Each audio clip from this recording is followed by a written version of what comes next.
الحمد لله نحمده ونستعينه ونستغفره ونعوذ بالله من شرور أنفسنا ومن سيئات أعمالنا من يهده الله فلا مضل له ومن يضلله فلا هادي له وأشهد أن لا إله إلا الله وحده لا شريك له وأشهد أن محمدا عبده ورسوله يا أيها الذين آمنوا اتقوا الله حق تقاته ولا تموتن إلا وأنتم مسلمون يا أيها الناس اتقوا ربكم الذي خلقكم من نفس واحدة وخلق منها زوجها وبث منهما رجالا كثيرا ونساء واتقوا الله الذي تساءلون به والأرحام إن الله كان عليكم رقيبا يا أيها الذين آمنوا اتقوا الله وقولوا قولا سديدا يصلح لكم أعمالكم ويغفر لكم ذنوبكم ومن يطع الله ورسوله فقد فاز فوزا عظيما أما بعد فإن خير الحديث كتاب الله وخير الهدي هدي محمد صلى الله عليه وسلم وشر الأمور محدثاتها وكل محدثة بدعة وكل بدعة ضلالة وكل ضلالة في النار وأعوذ بالله السميع العليم من الشيطان الرجيم من همزه ونفخه ونفثه بسم الله الرحمن الرحيم إن الذين قالوا ربنا الله ثم استقاموا تتنزل عليهم الملائكة ألا تخافوا ولا تحزنوا وأبشروا بالجنة التي كنتم توعدون وقال النبي صلى الله عليه وسلم ما رأيت منظرا قط إلا والقبر أفظع منه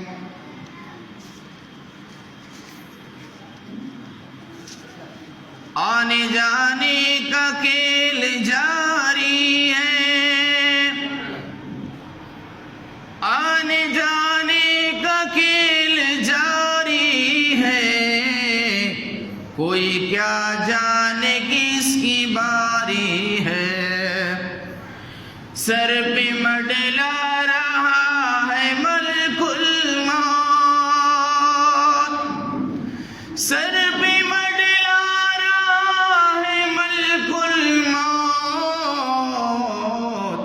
موت کا خوف دل پہ طاری ہے آخر کار سب جدا ہوں گے آخر کار سب جدا ہوں گے 4 دن کی یہ رشتہ داری ہے یوں تو میٹھا بہت یوں تو میٹھا بہت ہے جام حیات مگر آخری گھونٹ اس کا کھاری ہے حاضرین جمعہ لائق عزت تکریم سامعین مکرم بزرگوں اور دوستوں نوجوانان اسلام عزیز بچوں پس پردہ اسلامی خواتین ماں اور بہنوں ہر قسم کی تعریف و توصیف حمد و ثنا تسبیح و تعلیل پاکی اور بزرگی صلی اللہ رب العالمین کے لیے ہے جو ہمارا آپ کا ساری کائنات کا خالق مالک مربی اور پالنہار ہے بعد درود و سلام نازل و تمام نبیوں پر خصوصاً آخری نبی جناب محمد رسول اللہ صلی اللہ علیہ وسلم پر جس مقدس نبی کی مقدس زندگی اس روئے زمین پر بسنے والے تمام انسانوں کے لیے مشعل راہ باعث رحمت اور باعث ہدایت ہے حاضرین گرامی خطبہ مسنونہ کے بعد میں نے قرآن کریم کی ایک سورہ حامیم سجدہ کی سے ایک آیت کریمہ تلاوت کی ہے بعد اللہ کے رسول جناب محمد رسول اللہ صلی اللہ علیہ وسلم سے صحیح سند سے ایک روایت پڑھی ہے اس مناسبت سے آج کے خطبہ جمعہ کا موضوع ہے عذاب قبر سے نجات دلانے والے اسباب کیا ہیں۔ محترم حاضرین، گزشتہ خطبہ جمعہ کے اندر میں نے قبر کے اندر ہونے والے عذاب کے بارے میں اور کس جرم کی وجہ سے قبر کے اندر عذاب ہوتا ہے اس تعلق سے قرآن اور حدیث کی روشنی میں نے چند باتیں رکھی تھیں۔ آج کے اس خطبہ جمعہ میں ہم یہ جانیں گے کہ وہ کون سے اسباب ہیں، وہ کون سے اعمال ایسے ہیں جن کو ایک انسان اگر بجا لائے تو عذاب قبر سے محفوظ رہ سکتا ہے۔ لیکن اس سے پہلے میرے بھائیوں، ہم اور آپ اچھی طریقے سے جان چکے ہیں موت آنی ہے، ہم کو قبر کے اندر ہم کو جانا ہی جانا ہے۔ اور اس قبر کے بارے میں رسول اکرم جناب محمد رسول اللہ نے کہا ما رأيت منظرا قط الا والقبر افظع منه، قبر سے زیادہ بھیانک نہ، قبر سے زیادہ وحشتناک، قبر سے زیادہ خوفناک میں نے مرحلہ کہیں نہیں دیکھا۔ پتہ یہ چلا قبر کی زندگی بڑی وحشت والی زندگی ہے، بڑی خوف والی زندگی ہے، بڑے سے بڑے لوگوں کو لرزہ اور ترسہ کرنے والی زندگی ہے۔ قبر کی زندگی ایسی وحشتوں سے بھری ہوئی ہے، ایک انسان اگر اپنی اچھی زندگی کے اندر قبر کی تاریخ کو یاد کر لے، اس کی دنیاوی زندگی کی آرام اور آسائش سب کچھ بھول جائے گا انسان۔ اسی قبر کی زیارت کو شریعت نے ہمارے لیے مشروع قرار دیا۔ اللہ کے رسول جناب محمد رسول اللہ صلی اللہ علیہ وسلم نے کہا كنت نهيتكم من زيارة القبور الا فزوروها، اے میرے صحابہ کرام، اے میری امت کے جیالو، كنت نهيتكم من زيارة القبور، میں نے تم لوگوں کو قبروں کی زیارت سے منع کیا تھا، لیکن الا فزوروها، لیکن اب تم قبروں کی زیارت کرو۔ قبروں کی زیارت کرو گے فائدہ کیا ہوگا؟ فَإِنَّهُ يَرِقُّ الْقَلْبَ، ایک انسان اگر قبر کی زیارت کرتا ہے، اگر اس انسان کا دل سخت سے سخت ہے، قبر کی زیارت کرنے کی وجہ سے اس کا دل نرم پڑ جائے گا۔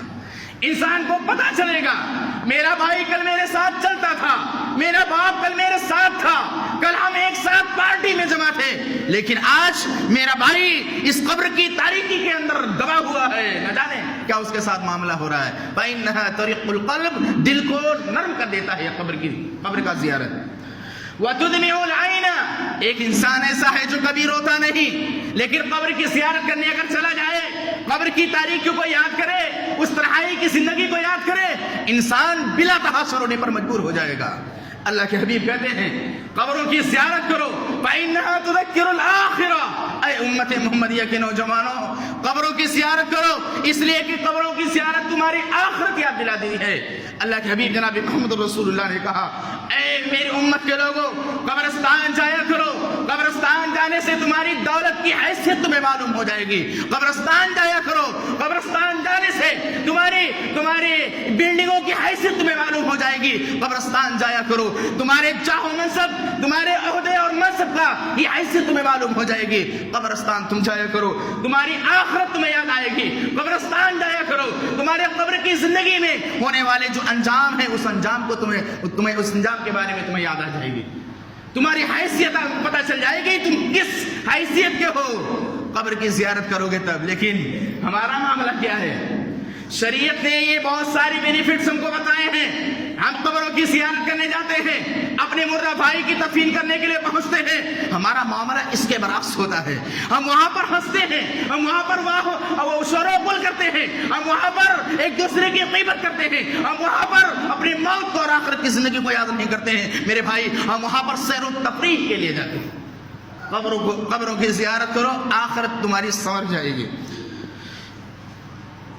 آئیے ان اسباب کی طرف چلتے ہیں جن اسباب کو اختیار کرنے پر ایک انسان قبر کے عذاب اور قبر کے فتنوں اور آزمائشوں سے بچا لیا جاتا ہے۔ سب سے پہلا سبب ہے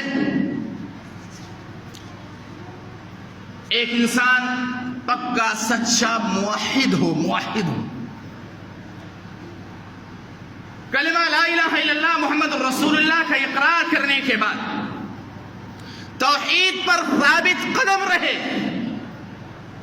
پوری زندگی اسی توحید پر ہی گزاری ہو، ایسے انسان کی اگر روح نکلتی ہے قبر میں اس انسان کو فتنوں سے محفوظ کر لیا جاتا ہے۔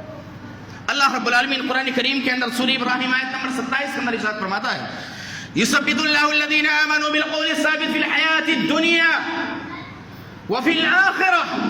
اللہ رب العالمین ایک موحد کو، ایک مومن بندے کو جس نے کلمہ پڑھنے کے بعد محمد کی رسالت کو قبول کرنے کے بعد پوری زندگی اسی توحید پر کاربند رہا، اللہ رب العالمین قبر کی زندگی میں بھی اس کو توحید پر بھی ثابت قدم رکھتا ہے، اس کو قبر کے عذاب سے، قبر کے فتنوں سے، قبر کی آزمائشوں سے اللہ رب العالمین اس کو محفوظ کر لیتا ہے۔ دوسری جگہ اللہ رب العالمین قرآن کریم کے اندر کہتا ہے وَمَن يَتَّقِ اللَّهَ يَجْعَل لَّهُ مَخْرَجًا۔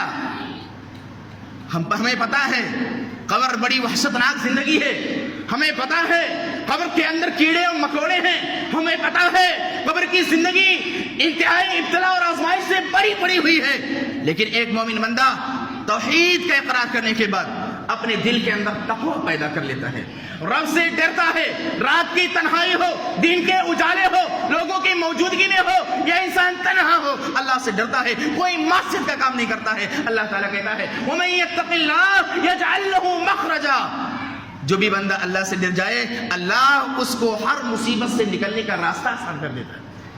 میرے بھائیوں تقوی اختیار کیجئے، اس تقوی کے اختیار کرنے کا ثمرہ یہ ہوگا اللہ تم کو قبر کے فتنوں سے محفوظ کر لے گا۔ دوسرا سبب ہے ایمان لانے کے بعد دین پر استقامت اختیار کیا جائے۔ ایسے مومن اور موحد کو لے کر کے اگر ہم ڈھونڈیں دنیا کے اندر تو مشکل سے کوئی مل سکتا ہے اس دور حاضر کے اندر جو ایمان لانے کے بعد، اللہ کا کلمہ پڑھنے کے بعد، رسول کی رسالت کا اقرار کرنے کے بعد جو دین کے اوپر ثابت قدم رہا ہو، ثابت قدم رہا ہو۔ میرے بھائیوں ہمارا یہ ایمان ہم کو فائدے مند نہیں، ہم کو فائدہ نہیں پہنچا سکتا ہے۔ اللہ رب العالمین قرآن کریم کے اندر ارشاد فرماتا ہے ان الذين قالوا ربنا الله ثم استقاموا تتنزل عليهم الملائكة الا تخافوا ولا تحزنوا وابشروا بالجنة التي كنتم توعدون۔ آئیے پہلے یہ جاننے کی کوشش کرتے ہیں استقامت ہے کیا چیز۔ مولانا استقامت کہہ کر کے چلے گئے، استقامت کا ڈیفینیشن ہم کو معلوم نہیں۔ حافظ ابن حجر صحیح بخاری جلد نمبر، فتح الباری جلد نمبر 13 صفحہ نمبر 257 کے اندر استقامت کی تعریف میں لکھتے ہیں الاستقامت کنایۃ عن التمسک بامر اللہ تعالی فعلا وترکا۔ استقامت کہتے ہیں الاستقامہ کنایۃ عن التمسک، استقامت نام ہے اللہ کے نازل کردہ کلام اور جناب محمد الرسول اللہ کی سنت کو مضبوطی سے پکڑے رہنے کا نام استقامت۔ پکڑے رہنے کا نام کیا ہے؟ فعلا و ترکا، جس کام کے کرنے کا رب نے حکم دیا ہے اسی کام کو انجام دیا جائے، جس کے کرنے سے شریعت نے منع کیا ہے اس سے رکا جائے، اسی کا نام استقامت۔ اللہ رب العالمین ایسے مومنین، ایسے موحدین کے بارے میں اللہ تعالیٰ کہتا ہے ان الذين قالوا ربنا الله ثم استقاموا تتنزل عليهم الملائكة الا تخافوا ولا تحزنوا وابشروا بالجنة التي كنتم توعدون۔ اللہ کہتا ہے جنہوں نے یہ کہا ربنا اللہ، ہمارا رب اللہ ہے، ہم سب نے کہا ہے نا اللہ ہمارا ہے، ہم سب اقرار کرتے ہیں رب ہمارا ایک ہے، ہم سب اقرار کرتے ہیں ہمارے نبی محمد صلی اللہ علیہ وسلم ہے۔ اس شہادتین کے اقرار کرنے کے بعد اب ہماری ذمہ داری ہے، ہمارے اوپر یہ ذمہ داری عائد ہوتی ہے ہم اسی اقرار پر کاربند رہے پوری زندگی۔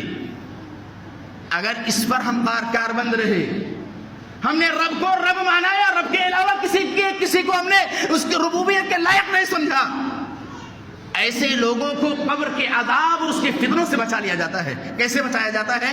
موت کا وقت ہے، سامنے ملک الموت موجود ہے، فرشتے روح نکالنے کے لیے موجود ہیں، تیار ہیں۔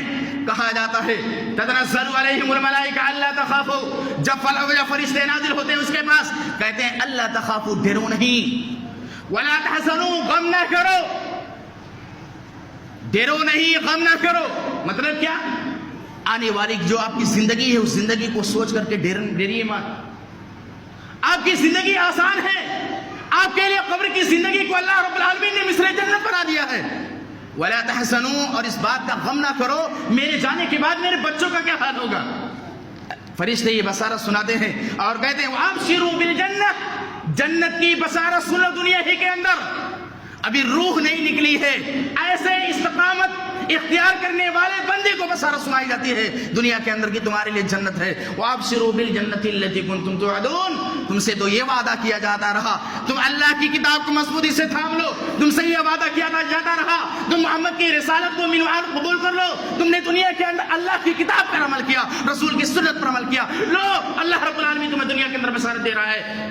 جنت کی بشارت تمہیں سنا دی جا رہی ہے جس کا تم سے وعدہ کیا جا رہا ہے. قبر کی زندگی سے تمہاری وہ بشارت اور تمہاری وہ جنت کی زندگی شروع ہونے والی. کس کے لیے ہے؟ جنہوں نے توحید اختیار کرنے کے بعد توحید پر جو انسان ثابت قدم رہا اس کے لیے. ہمارا معاملہ کیا ہے؟ ہمارا معاملہ کیا ہے؟ ہم نے بھی توحید کا اقرار کیا ہے، ہم نے بھی رسول کی رسالت کا اقرار کیا ہے، لیکن ہمارا عمل کیا ہے؟ زیرو ہے. مطلب کی بات آئے عمل کر لیں، مطلب کی بات آئے ہم رسول کی سنتوں پر عمل کر لیتے ہیں، لیکن جہاں مطلب سے پرے بات آئے شریعت کو ہم لات مار دیتے ہیں، شریعت کو چولہے بھاڑ میں ڈال دیتے ہیں. نوکری کا معاملہ ہو، منصب اور عہدے کا معاملہ ہو، ہمارے رسول کی سنت یہ کہتی ہے تم ہمیشہ داڑھی کو بڑھا کر کے رکھو. ہمارا معاملہ یہ ہے نوکری نہیں مل رہی ہے، سرکاری جاب کا ہمارے پاس لیٹر آیا ہے لیکن سرکار کہتی ہے تمہیں داڑھی چھلانا پڑے گا. ہمارا نوجوان رسول کی سنت کے ساتھ کمپرومائز کر لیتا ہے، داڑھی کو چھلا دیتا ہے. اے مسلمانوں، تم کس استقامت پر کاربند ہو؟ تمہاری موت اگر اس حالت میں ہوتی ہے اللہ کی قسم تمہاری موت فطرت پر موت تمہاری نہیں ہوگی، اسلام پر موت نہیں ہوگی.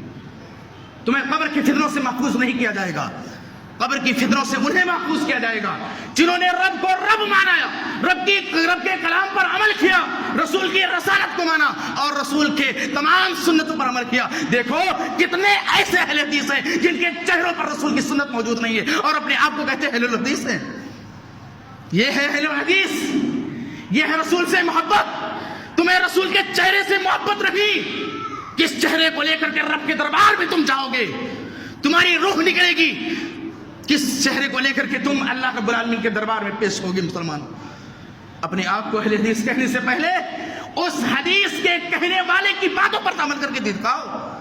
لیکن ہمارا معاملہ مولوی صاحب جاب کی بات ہے، 1 لاکھ کا جاب ہے، داڑھی نہیں کٹائیں گے تو ہماری جاب ہمارے ہاتھ سے نکل جائے گی، ارے دنیا ہماری برباد ہو جائے گی. ارے نادان مسلمان، تجھے پتا نہیں ہے جس دنیا کو بنانے کے لیے تو اتنا فکر مند ہے، دنیا کو بنانے کی وجہ سے تیری آخرت برباد ہو رہی ہے.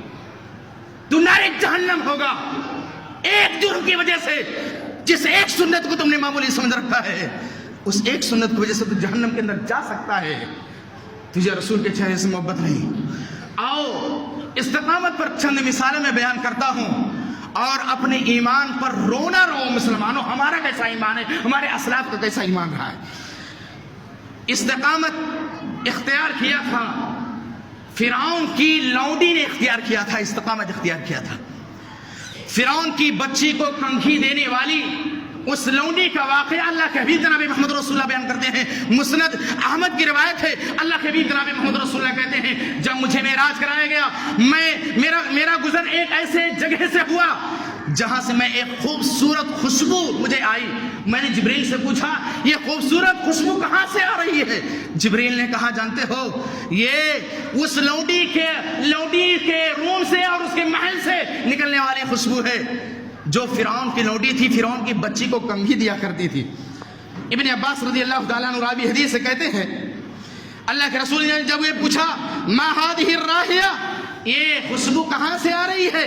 انہوں نے کہا یہ فرعون کی بچی کو کنگھی دینے والی لونڈی کے روم سے خوشبو آ رہی ہے. فقال یا فلانا الک رب غیری، کہا کیا معاملہ ہے اس کا؟ کہا جانتے ہو ایک مرتبہ یہ لونڈی فرعون کی بچی کو کنگھی دے رہی تھی. میں اپنے ماں اور بہنوں سے گزارش کروں گا بڑے ہی غور کے ساتھ یہ واقعہ سماعت کریں. کہا وہ فرعون کی لونڈی بچی کو وہ لونڈی کنگھی دے رہی تھی، ہاتھ سے کنگھی گر گئی. فرعون کی اس لونڈی نے کہا بسم اللہ. ہمارا معاملہ کیا ہے؟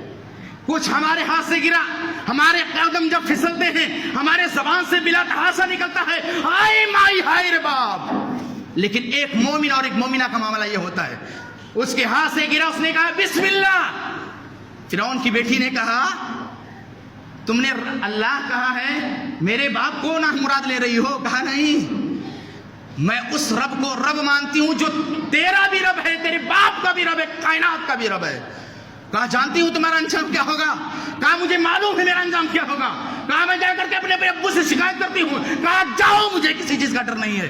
گئی فرعون کی بیٹی اپنے ابو سے شکایت کرتی ہے، جانتے ہو ہمارے ہی محلوں میں پلنے والی تمہاری لوڈی، اس کی یہ جرات ہے، تجھ کو رب نہیں مان رہی ہے. پیشی کیا جاتا ہے فرعون کے دربار میں. فرعون کے دربار میں پیشی ہوتی ہے.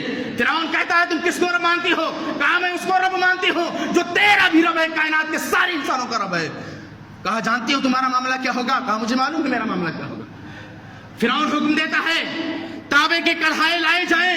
تانبے کے بہت بڑا کڑھا لایا جاتا ہے اور اس کے اندر تیل ڈالا جاتا ہے، نیچے سے آگ لگائی جاتی ہے. تیل جب کھولنے لگتا ہے، ابلنے لگتا ہے، فرعون کہتا ہے انظروا هذه، دیکھو لو اسے، تمہارا انجام تمہاری آنکھوں کے سامنے ہے. فرعون اس کے چھوٹے چھوٹے 5 بچوں کو ایک ایک کر کے اس تیل کے اندر ڈالتا ہے. گرم تیل ہے، اس تیل کے اندر ماں کے سامنے بچوں کو ڈالا جا رہا ہے. ماں چیختی ہے، چلاتی ہے، لیکن ایمان اور استقامت کا یہ عالم ہے. سامنے دیکھ رہی ہے میرا بیٹا جل رہا ہے. ایک ایک کر کے ڈال دیا گیا. اب اس عورت کو ڈالنے کی باری آئی. فرعون نے کہا اب بھی سنبھل جاؤ، وقت ہے. کہا جس دل نے اللہ کا کلمہ پڑھا ہو اسے دنیا کے عذاب سے کوئی ڈر نہیں ہے، ڈال دو مجھے. ماں آگے بڑھتی ہے کڑھائی کے پاس، گود میں شیرخوار بچہ لیے ہوئے ہے. ماں رک جاتی ہے ایک لمحے کے لیے. وہ شیرخوار بچہ اللہ کے حکم سے بول پڑتا ہے، کہتا ہے یا اماں یتہمی، اے میری اماں چھلانگ لگا دے اس تیل کے اندر، اس تیل کے اندر کود جا. فإن عذاب الدنیا اہون من عذاب الآخرہ، اس لیے کہ دنیا کا عذاب آخرت کے عذاب سے بہت ہی ہلکا. اس قبر کے اس تیل کے اندر کودنے سے پہلے اس ماں نے، اس لونڈی نے درخواست کیا تھا فرعون جیسے ظالم سے، اے ظالم میری ایک درخواست ہے، میرے اور میرے بچوں کی ہڈی کو ایک ہی کپڑے کے اندر لپیٹ کر کے ایک ہی قبر کے اندر رکھ دینا. یہ کیوں؟ اس لیے کہ دنیا کے میرے اندر ایک ساتھ تھے. میری یہ خواہش ہے کہ ہم سب قبر کے اندر بھی ایک ساتھ رہیں. فرعون کہتا ہے ٹھیک ہے. اس کو بھی ڈال دیا جاتا ہے، کود جاتے ہیں. میرے بھائی یہ ہے استقامت. ہمارا معاملہ کیا ہے؟ بچہ رات میں ڈر گیا، ہمارا معاملہ کیا ہے؟ رات میں بچے کو نیند نہیں آ رہی، ہمارا معاملہ کیا ہے؟ کئی مہینے سے بیمار ہے، کسی نے کہا چلے جاؤ فلاں دربار کے پاس، کسی نے کہا چلے جاؤ کس بڑا پنڈت کے پاس، ارے بہت اچھی جڑی پلاتا ہے، چلے جاؤ اتوار اور منگل کا دن ہے، چلے جاؤ وہاں پر یہ چیز ہوتی ہے. ہم چلے گئے، اپنے ایمان کا سودا کر لیتے، ہم نے رب کو بھلا دیا. اللہ کہتا ہے وما قدر اللہ حق قدری، ارے لوگوں نے اللہ کی قدر کو جانی ہی نہیں ہے. اللہ آسمان پر بیٹھا ہے. اللہ کہتا ہے آواز دو مومنو، تم مجھے پکارو تو صحیح، بیماری میں ہو یا کسی پریشانی میں ہو، ہم تمہاری پریشانی کو دور کریں گے، تمہاری بیماری سے شفا بھی دے دیں. لیکن ہمارا معاملہ کیا ہے؟ ہم اس رب پر ایمان لانے کے بعد اسی قدر بھول چکے ہیں. یہ سارا منظر دیکھ رہی ہے. فرعون کی بیوی آسیہ ایمان لے آتی ہے، کہتی ہے لا الہ الا اللہ. فرعون کہتا ہے پاگل ہو گئی ہو، ابھی اپنے سامنے دیکھ رہی ہو کیا حال میں نے اس کے ساتھ کیا. فرعون اپنی بیوی آسیہ پہ ہاتھ میں میخیں گاڑتا ہے، اس کے ہاتھ پر اور اس کے جسم پر میخیں گاڑ دیتا ہے. چیختی ہیں آسیہ، چلاتی ہیں، لیکن دل ہی دل میں اللہ سے دعا کرتی ہیں اے اللہ مجھے اس فرعون کے ظلم سے اور اس کی بربریت سے اللہ بچا لے. دعا کرتی ہے اللہ ابنی لی بیتن فی الجنہ، اے اللہ میرے لیے تو اپنے پاس جنت میں ایک گھر بنا لے. اللہ تعالی آسیہ کے سامنے جنت کے پردے کو ہٹاتا ہے، ان کے محل کو دکھاتا ہے. آسیہ دیکھ رہی ہیں، جسم تکلیف سے دوچار ہے، لیکن پھر بھی آسیہ اپنے محل کو دیکھنے کے بعد ہنس پڑتی ہیں. فرعون کہتا ہے انظروا هذه المجنونہ، ارے اس پاگل اور مجنونہ کو دیکھو، میں تو عذاب دے رہا ہوں، یہ تو ہنس رہی ہے۔ کہتی ہے آسیہ، اے فرعون جیسے ظالم، تجھے پتہ نہیں ہے میں تو اپنے سامنے جنت کے اندر اپنے مقام کو دیکھ کر کے ہنس رہی ہوں۔ مار دیا گیا پھر آسیہ کو۔ یہ ہے استقامت، استقامت یہ ہے، یہ ہے مومن، یہ ہے مسلم، یہ ہے جنتی، یہ ہے جنت کی بصارت پانے والے۔ بتاؤ تو صحیح، اے مسجد کے اندر نمازی پڑھنے والوں، بتاؤ ہمارا ایمان ایسا ہے کہ نہیں ہے؟ اگر ہمارا ایمان ایسا نہیں ہے، آپ سن کر کے اور یہ جملہ لے کر کے جاؤ، ہمیں مرنے کے وقت بصارت جنت کی نہیں دی جائے گی اگر ہمارا ایمان یہ نہیں ہے تب۔ تیسرا واقعہ لیجیے۔ میری ماں اور بہنوں، تمہارے لیے سبق کے واقعات میں بتاتا ہوں۔ تمہیں تو ہم ظالموں نے دینی مجلسوں سے دور کر رکھا ہے، میں تمہیں دعوت سخن دیتا ہوں، آؤ ان جیسے مجالس کے اندر سیکھو اور عبرت حاصل کر کے جاؤ۔ تیسرا واقعہ لو۔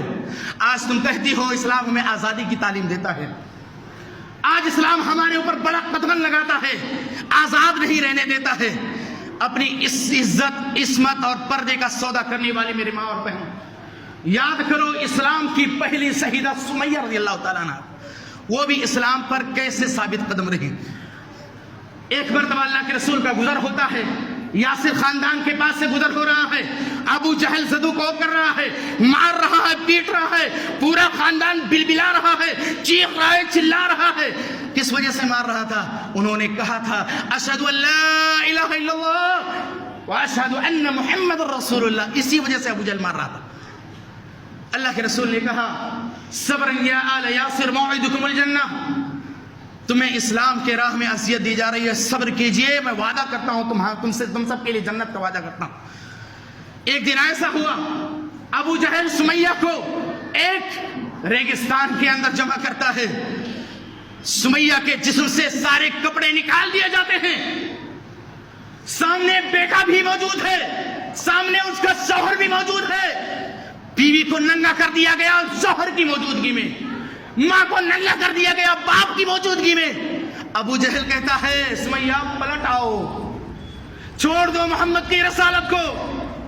سمیہ کہتی ہے ابو جہل، جس نے دل سے محمد کا کلمہ پڑھا ہو، دنیا کی کوئی تکلیف اس کلمے سے روک نہیں سکتی ہے۔ ابو جہل کہتا ہے جانتی ہو میں تمہارے ساتھ کیا حشر کروں گا؟ کہا کچھ بھی کر لو، میں محمد کے دین سے کرنے والی نہیں۔ سمیہ کو حکم دیا جاتا ہے، ابو جہل کہتا ہے ایک پیر کو ایک اونٹ میں باندھا جائے، دوسرے پیر کو دوسرے اونٹ میں باندھا جائے، ایک اونٹ کا پیر مغرب کی طرف کیا جائے، دوسرے اونٹ کا رخ مشرق کی طرف کیا جائے۔ ابو جہل کہتا ہے اس کے کام کو، حکم تعمیل کو انجام دے دیا جاتا ہے، ایک اونٹ کا رخ مغرب کی طرف، دوسرے اونٹ کا رخ مشرق کی طرف کر دیا گیا۔ ابو جہل ہاتھ میں نیزہ لیے ہوئے ہے، تیر تانے ہوئے ہے، اور سمیہ سے کہہ رہا اب بھی پلٹاؤ، وقت ہے تمہارے پاس، ورنہ تمہارے ساتھ بہت برا انجام کرنے والا ہوں۔ سمیہ نے اپنے اسلام کے ساتھ سودا نہ کیا۔ ابو جہل نیزہ کھینچتا ہے، تیر نکالتا ہے، سمیہ کے سرنگار پر مارتا ہے، جسم ٹکڑے ٹکڑے ہو جاتے ہیں، اور حکم دیتا ہے اے اونٹ والو کھینچو، پورب سے پورب کی طرف، پچھم سے پچھم کی طرف کھینچا جاتا ہے، سمیہ کو چیر دیا جاتا ہے۔ میرے بھائی یہ تھے سچے مسلمان۔ ہم ہیں سچے مسلمان۔ ہم ہیں کیسے مسلمان؟ دو کوڑی کے مسلمانوں، اسٹیشن والے روڈ پر چلے جاؤ، تمہارے دین پر استقامت تمہیں بتلاتی ہے۔ ہر روز ہمارا اہل حدیث پچھم گھرانے کا نوجوان ہر روز برتھ ڈے مناتا ہے۔ اے برتھ ڈے منانے والا، تمہارے ساتھ جو حشر ہوگا، اللہ کی قسم وہ حشر کسی ابو جہل کے ساتھ نہیں ہوگا جو تمہارے ساتھ حشر ہوگا۔ تم جانتے ہو برتھ ڈے منانا جرم ہے، تم جانتے ہو یہ یہودیوں اور عیسائیوں کا طرز عمل ہے، پھر بھی تم اختیار کیے ہوئے ہو۔ اللہ کے حبیب کی حدیث چیخ کر کے کہتی ہے من تشبہ بقوم فہو منہم، جو حشر ان کے ساتھ کیا جائے گا۔ پچھم کی طرف رہنے والوں نوجوانوں، آپ کا گزر روز ہو کسی اسٹیشن کے راستے پر، آپ تقریباً ہر دن دیکھیں گے ہمارا نوجوان، ہمارا حاجی، ہمارا نمازی، ہمارا تہجد گزار اپنے گھروں میں اپنے بچوں کا برتھ ڈے منا رہا ہے۔ یہ ہے ہمارا دین پر استقامت، یہ ہے دین پر استقامت۔ پانچویں مثال لے لیجئے، چوتھی مثال، ایک صحابیہ ہیں زنیرہ صحابیہ، باتیں چل گئیں تو جانے دو۔ سن لیجئے، اپنے ایمان کو، اپنے سر کو پکڑ کر کے پیٹیے، ہمارا ایمان کیسا ہے۔ زنیرہ ایک رومی صحابیہ ہے، ابو جہل بدماش انسان ان کو بھی تکلیف دے رہا ہے، کہتا ہے پلٹ جاؤ دین سے، کہتی ہیں دل سے ہم نے نبی کی رسالت کو قبول کیا ہے۔ کہا جانتی ہو انجام تمہارا کیا ہوگا؟ آخری بات ہے، معذرت چاہتا ہوں، ابو جہل دین محمدی اقرار کرنے کی وجہ سے زنیرہ صحابیہ کو سلاخیں گرم کرتا ہے، تیر گرم کیا جاتا ہے، جب تیر آگ میں لال ہو جاتا ہے زنیرہ صحابیہ کے آنکھ میں ڈال کر کے آنکھ پھوڑ دیتا ہے۔ مسلمانوں، چیخ پڑتی ہے وہ صحابیہ، آنکھ کی بینائی چلی گئی، اندھا کر دیا ابو جہل نے ابو زنیرہ کو، لیکن دین سے پھری نہیں۔ ہم کیسے مسلمان ہیں؟ ایک اللہ کی طرف دعوت دیا جا رہا ہے، ایک نماز کے لیے دعوت دیا جا رہا ہے، ہمارے قدموں میں جنبش نہیں، ہم مسجد چلے آئے، پھر بھی ہم کہتے ہیں ہم جہنم سے بچ جائیں گے، پھر بھی ہمارا دعویٰ ہے ہم قبر سے بچ جائیں گے۔ میرے بھائی ہم بچیں گے نہیں۔ ارے ان کا معاملہ ہے یہ، جنہوں نے اتنی بڑی بڑی قربانیاں دی، یہ بھی مرنے کے وقت چیخ رہے تھے سفر بہت لمبا ہے، زیادہ سفر ہمارے پاس بہت تھوڑا ہے، پتہ نہیں ہماری سانس ٹوٹے گی جہنم کے دروازے پر ٹوٹے گی یا جنت کے دروازے پر۔ ہم اتنے گنہگار ہیں پھر بھی اس خام خیالی میں ہیں کہ ہم جنت کے اندر چلے جائیں گے۔ ایک سبب میں نے پیش کیا ہے، دو سبب، ایک توحید، دوسرا استقامت، باقی اسباب انشاءاللہ آئندہ خطبہ جمعہ کے اندر پیش کیے جائیں گے۔ الہ العالمین ہم سب کو موحد بنا دے، الہ العالمین ہم سب کو دین پر ثابت قدم رکھ، الہ العالمین ہمیں دین پر استقامت اختیار کرنے کی توفیق عطا فرما، الہ العالمین ہمیں اسی طریقے سے ایمان لانے کی توفیق دے جس طرح سے ہمارے اسلاف دین پر ایمان لے کر کے آئے ہیں، الہ العالمین ہمیں عمل صالح کرنے کی توفیق عطا فرما، الہ العالمین ہمارے وہ مسلمان بھائی جو نماز سے کچھ دور ہیں الہ العالمین انہیں نمازی بنا دے، الہ العالمین ان کے دل کے اندر کے شیطان کو تو مسلمان بنا دے، الہ العالمین انہیں مسجد کا راستہ تو دکھا دے، الہ العالمین انہیں کتاب و سنت پر عمل کرنے والا بنا۔ اقول قولی ھذا واستغفر